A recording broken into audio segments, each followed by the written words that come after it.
Well, good afternoon there, YouTube. It's a sunny but chilly day here in Canton, Indiana. Still keeping busy. Over the weekend, the water heater started leaking down at the drain valve in the bottom, and I went on ahead and drained the water out of the water heater. That was no easy feat, since while it had pressure on it, it would leak around that drain valve. But when I shut the intake water off, of course the leak stopped, but then I opened the thing with a hose on it and no water come out. So I took the hose off of it and put a little gallon ice cream bucket down in front of the thing and to catch the water, and I took a piece of stiff wire and put up through the thing into the tank and jiggled it around, pulled it out, and still no water came out. I said, well, I guess I'll have to drain it the wet way. Fortunately, the water heater is right next to the back door, and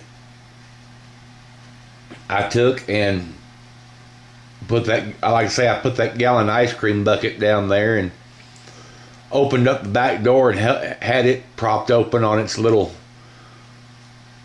prop there, and unscrewed that drain valve off of it.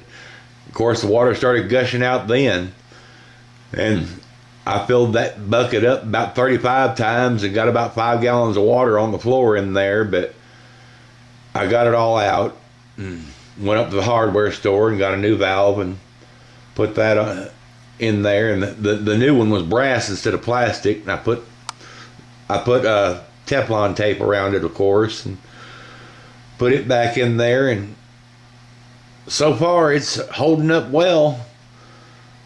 Got the tank refilled and the pilot light relit, and we got hot water again and no leaks, so I'm happy.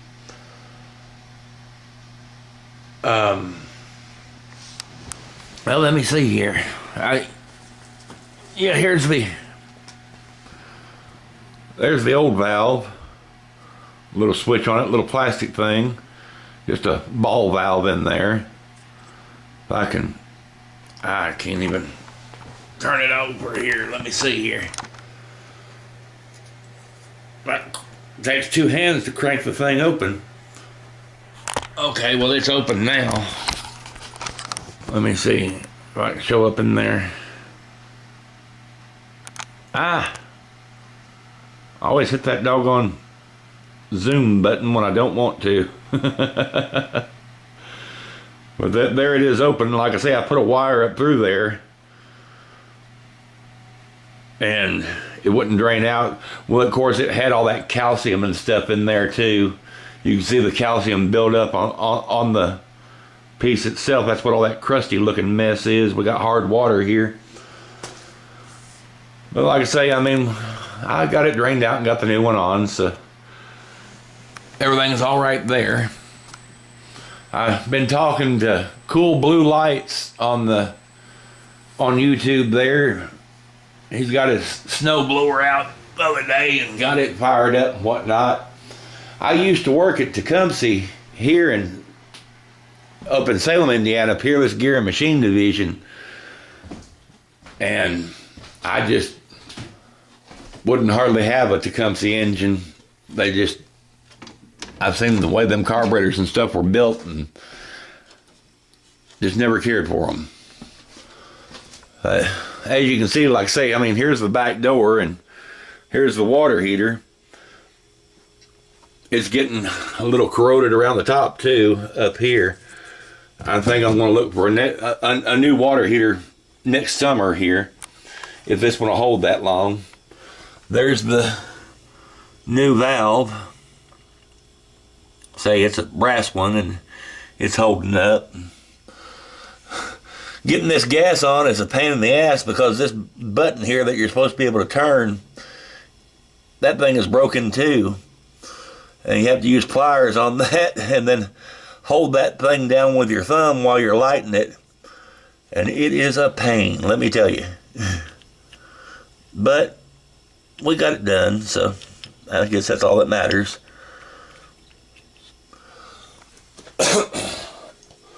Cool Blue, he was talking about his house there having the cellar and all the wires being run underneath of it. Well, underneath this deep freezer here, that little capstone there comes off, and there's a dry cistern down there. And the people that lived here before us used to use it as kind of a, they had a little ladder going down into it and kept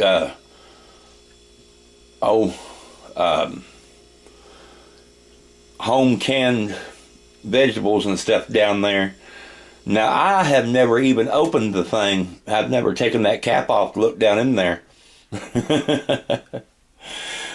So I'm just assuming it's still a dry cistern down there. I've just never looked in. I was telling him about the outlets and the crazy wiring and stuff around here. And if I go up into our attic up here,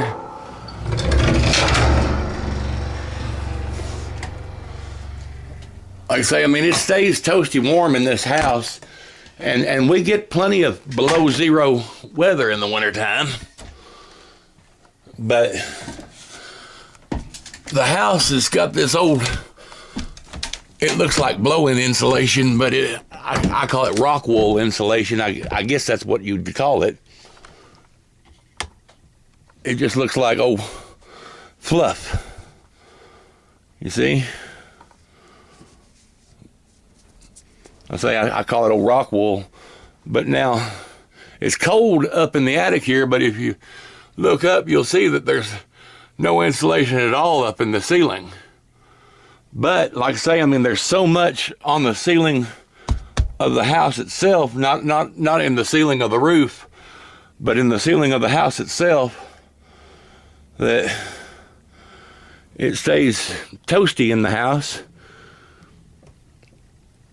I was telling that Cool Blue about the wiring. He said all of his family built the house, and all their wiring was down in the cellar, so they didn't have to run it through the walls. Well, up here, they run it all across the floor of the attic. And there's that old cloth-covered wiring. Like I say, I have to be careful when I set stuff up here to not get the wiring on top, underneath of anything. And the wiring in this house scares me to death. You look, that mess there, some of it's new vinyl covered stuff, and some of it's that old cloth covered stuff. And get out here and look at that. I mean, it's just I say it's just a mess. If I could, not enough light up here to see, I don't guess. But I was talking about the crazy places they put outlets in this house. You look right up there, you'll see a wire going up to the roof. There is actually, for that doorway there, that's the new addition onto the house that was built in 1975, and it has a slightly lower roof up there than this roof here. There is an outlet in between those two spots right up there. If I go outside, you'll see it up there, I believe. Let me go back down these steps here. Shut the light off.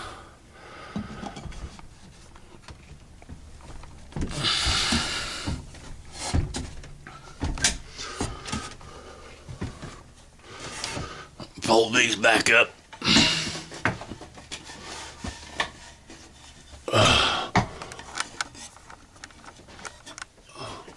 Pardon the camera work, but I'm trying to do all this one-handed. Now, if I go outside here, like I say, I mean, there's only 2 outlets in my bedroom. There's 3 outlets in Ma's bedroom, 1 outlet in the bathroom, 1 outlet in the utility room. But you come outside here, yeah, I gotta mulch up leaves again. Look right up there. Look at there, an outlet.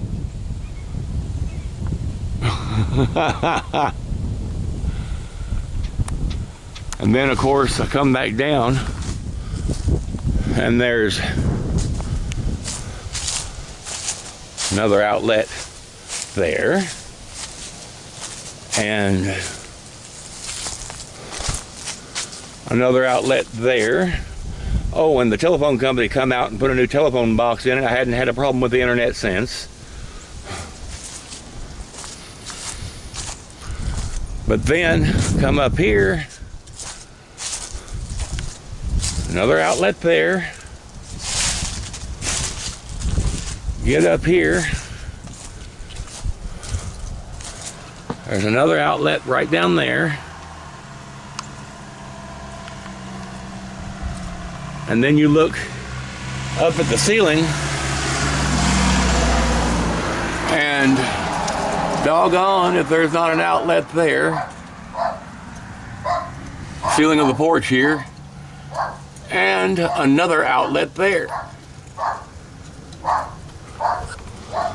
Hang on just a moment.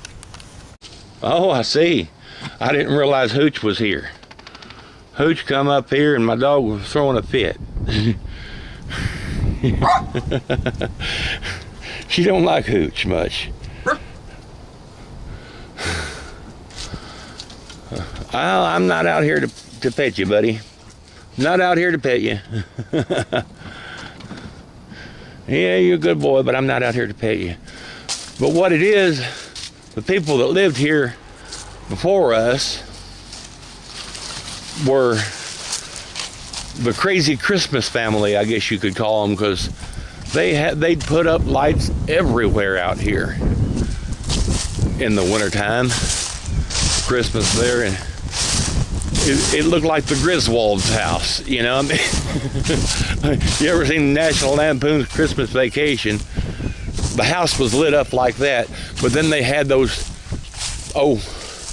deer and stuff out in the yard that was lit up and everything. And we go over here, there's even